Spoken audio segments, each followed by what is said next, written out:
Recife, final do século XIX. Às margens dos manguezais e dos casarões em ruínas, uma família prosperava como poucas na região, os Vidal. Enigmáticos, discretos e poderosos. Seus domínios se estendiam por engenhos antigos, propriedades vastas e alianças políticas que ecoavam pelos corredores da elite pernambucana. Mas havia algo de estranho na maneira como eram vistos. Ninguém os acusava diretamente, mas os sussurros nunca cessavam. Os mais velhos murmuravam histórias durante as madrugadas, quando o vento soprava mais frio. Falavam de um pacto, selado com sangue há muitas gerações. Um acordo sombrio, feito nas profundezas de um tempo em que religião e superstição se confundiam, e onde o sobrenatural era uma presença constante no cotidiano das famílias aristocráticas do Nordeste brasileiro. A figura central dessa linhagem era um homem de semblante austero, conhecido apenas como o Senhor Vidal.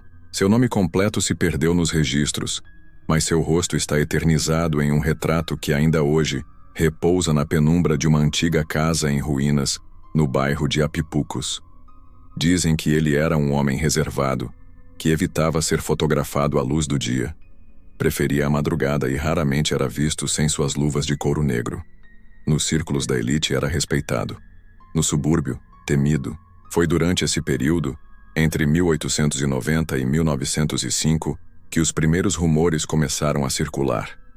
Animais mutilados encontrados nos arredores dos engenhos. Grunhidos assustadores vindos da mata.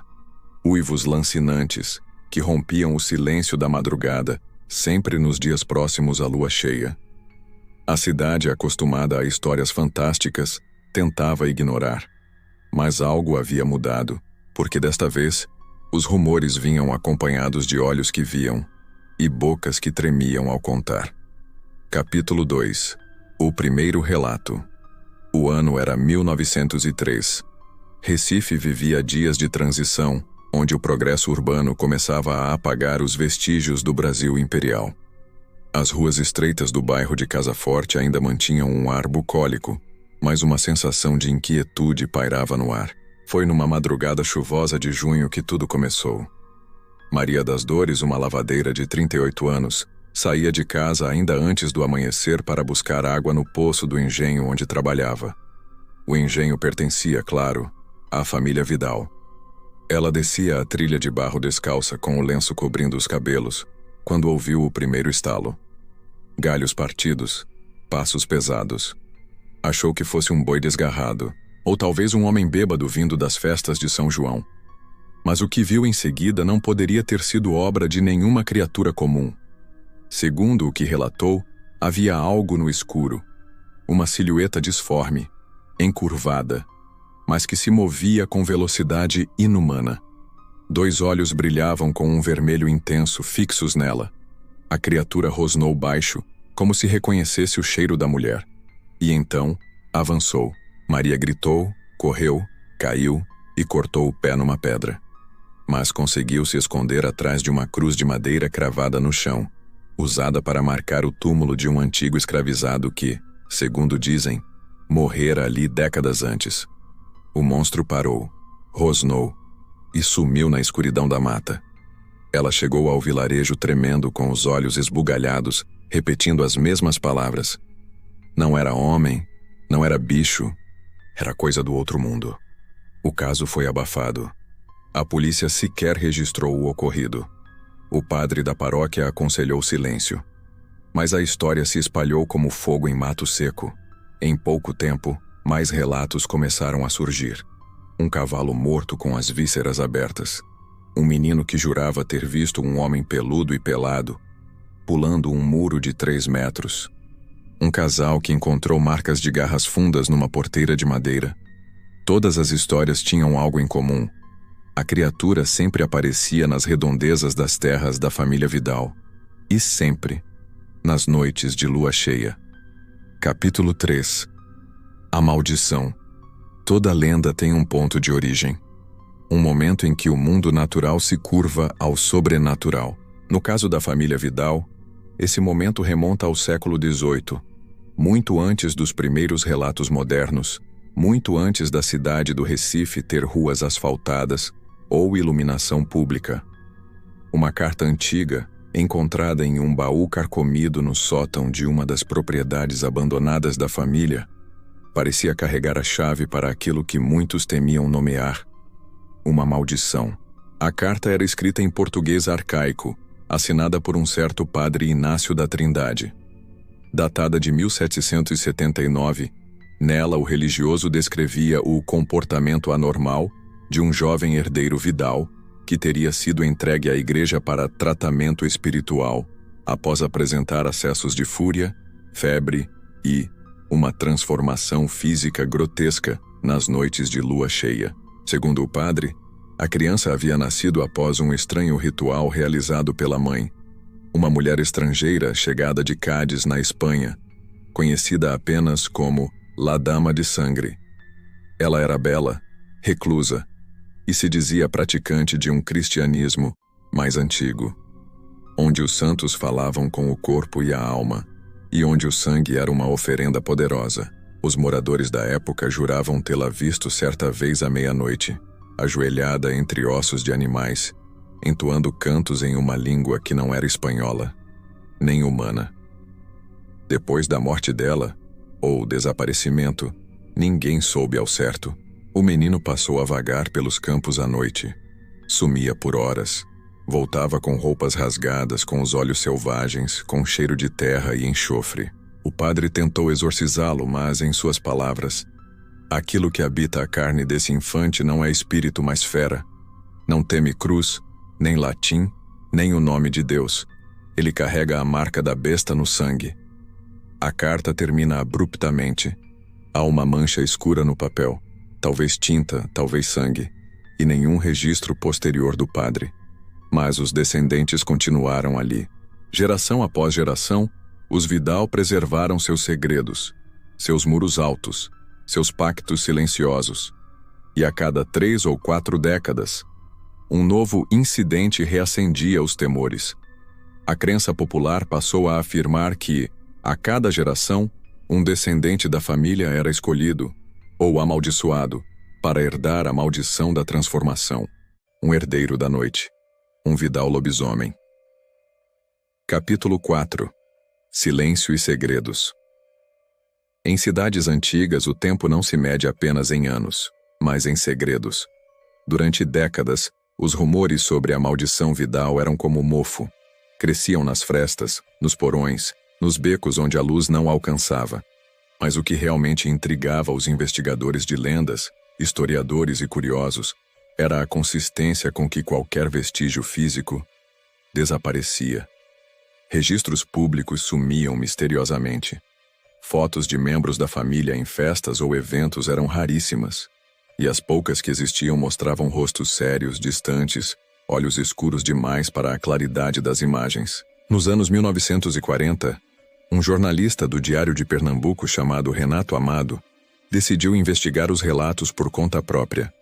Seu foco eram os ataques ocorridos entre 1937 e 1941, envolvendo gado morto, barulhos estranhos na noite e uma série de moradores que alegavam terem visto algo se movendo pelos telhados. Amado escreveu 2 matérias. Na terceira, prometia revelar documentos secretos que ligavam a família Vidal a práticas esotéricas europeias, manuscritos, recibos de objetos rituais importados da França e da Hungria, além de uma foto nunca publicada, que mostraria o suposto herdeiro maldito. A matéria jamais foi publicada. No dia anterior à sua impressão, Renato desapareceu. Seu corpo nunca foi encontrado. A redação recebeu um envelope com dinheiro e uma nota breve. Certas histórias devem continuar sendo lendas. Por sua segurança, finja que nunca acreditou. A redação silenciou. A investigação foi arquivada. Os documentos sumiram. A família Vidal, por sua vez, se retraiu ainda mais. O casarão principal foi abandonado nos anos 50. As terras foram parceladas e vendidas em nome de terceiros. Hoje, muitos sequer sabem que aquele terreno baldio onde crescem matos altos, bem ali entre Apipucos e 2 Irmãos, foi um dia o coração de um império silencioso. E talvez o ninho de uma criatura noturna. Alguns dizem que a elite recifense sempre soube que certos nomes, políticos, empresários, juízes, ainda carregam nos anéis e brasões a herança dos Vidal, mas quem ousaria perguntar? Porque mexer no passado dessa família não é apenas um ato de curiosidade, é um convite para o retorno do que dorme nas sombras. Capítulo 5. A lenda viva. As ruas de barro deram lugar ao asfalto, os engenhos viraram prédios, os casarões desabaram ou foram vendidos para construtoras. Mas a lenda nunca deixou de caminhar pelas madrugadas. Em bairros como Apipucos, Casa Forte, Dois Irmãos e até partes de Olinda, ainda há quem trave portas com trancas duplas nas noites de lua cheia. Há quem acenda velas brancas nas janelas e quem espalhe sal grosso na soleira da porta. São gestos discretos, heranças de um medo antigo, que muitos dizem ter desaparecido, mas que insiste em se manifestar de tempos em tempos. Em 1997, um segurança noturno que vigiava uma obra próxima ao antigo terreno dos Vidal foi encontrado em estado de choque. Suas unhas estavam enegrecidas, os olhos arregalados, e ele repetia apenas uma frase como um disco quebrado. Não era cachorro, não era homem. Era os dois. Foi internado e nunca mais voltou ao trabalho. O boletim de ocorrência descreveu o incidente como surto psicótico induzido por estresse noturno. Mas os operários da obra juram que naquela mesma noite viram marcas de patas enormes no cimento fresco. Em 2009, um grupo de estudantes decidiu fazer uma brincadeira. Foram até o terreno onde ficava o antigo casarão da família Vidal para gravar vídeos durante a lua cheia. Queriam fazer conteúdo para um canal de terror amador. 2 voltaram antes da meia-noite tremendo. O terceiro sumiu por 18 horas. Foi encontrado dormindo num matagal a 2 quilômetros dali, desidratado, com arranhões profundos nas costas e os sapatos rasgados. Nunca mais falou sobre o que viu. O vídeo nunca foi postado. Mas a história correu. Hoje, grupos de jovens se reúnem nas redes para tentar identificar descendentes da família. Fotos antigas são analisadas, cruzadas com dados genealógicos, e alguns afirmam que a linhagem ainda está ativa, talvez usando outros nomes, talvez misturada a outras famílias da elite. E enquanto a cidade cresce, o concreto engole o antigo. Mas há sempre um canto escuro, um mato fechado, uma janela entreaberta, onde se ouve, vez ou outra, um uivo longo, grave, que arrepia até os ossos. E a pergunta permanece: será que o lobisomem de Recife é apenas um reflexo do nosso medo coletivo? Ou será que, escondido entre nós, caminha um herdeiro do sangue maldito dos Vidal, esperando a próxima lua cheia para assumir o que é seu por direito? A noite responde com silêncio. Mas o medo ainda uiva. Em cada cidade, há lendas que se recusam a morrer, histórias que se arrastam pelos becos, espreitam atrás de cortinas fechadas e se escondem nos silêncios entre uma geração e outra. Em Recife, o lobisomem não é apenas uma figura do folclore. Ele é um sussurro entre famílias antigas, um nome riscado de livros, um mistério que nunca foi explicado. Pode ser que tudo não passe de mito, mas e se não for? E se em noites de lua cheia ainda houver olhos vermelhos observando a cidade do alto de uma colina esquecida? E se a linhagem Vidal ainda andar entre nós? Você acredita? Ou prefere não saber?